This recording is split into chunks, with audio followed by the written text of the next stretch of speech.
so I started the foundation in 2005, actually when we were a community team within the club that then got moved to the Rhinos Foundation.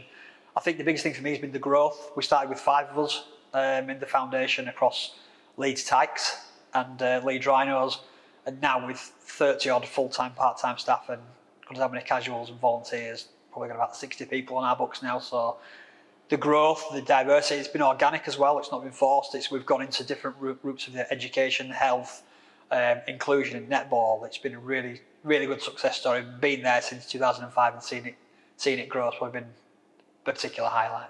We've done a lot of work working with people who are a bit disengaged education.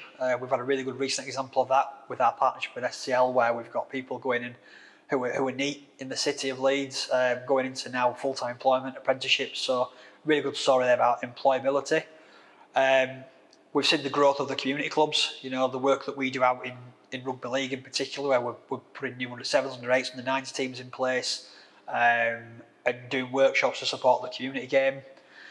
We've got people that have come through camps. We've got an example where we had a young lad who came on our camp at age 6 and 7 at Leeds Beckett, and actually we've just offered him a role in the last couple of weeks to become a full-time member of staff. So it's really good to be part of someone's journey. You know, we see them under 6, under 7, under 8, and it's really nice that we still track their progress through to under 18s and employment, and seeing them maybe even coaching community clubs.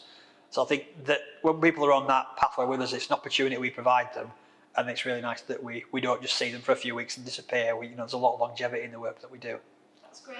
And that social impact report you've just had actually showed you just how far that money does go, doesn't it? Yeah, it's a really good recognition for us as a foundation, the amount of work that we put into the community. So I think it was something like every £1 put in is nearly £10 invested. We have really good value for money. We give a lot back, and I think if anyone who wants to get involved with the foundation, you certainly get more bang for your buck. Can you tell us a word that sums up Leeds Rhinos Foundation?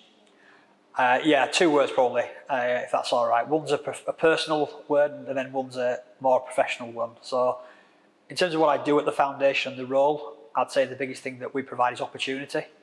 And then personally, having been here nearly 20 years, a little gap in the middle, it's passion. You know, I love what I do, love the job, and love what we're about as an organisation. And just finally, obviously, we are a charity, and by that we need fundraising, we need people to go out there and do things for us.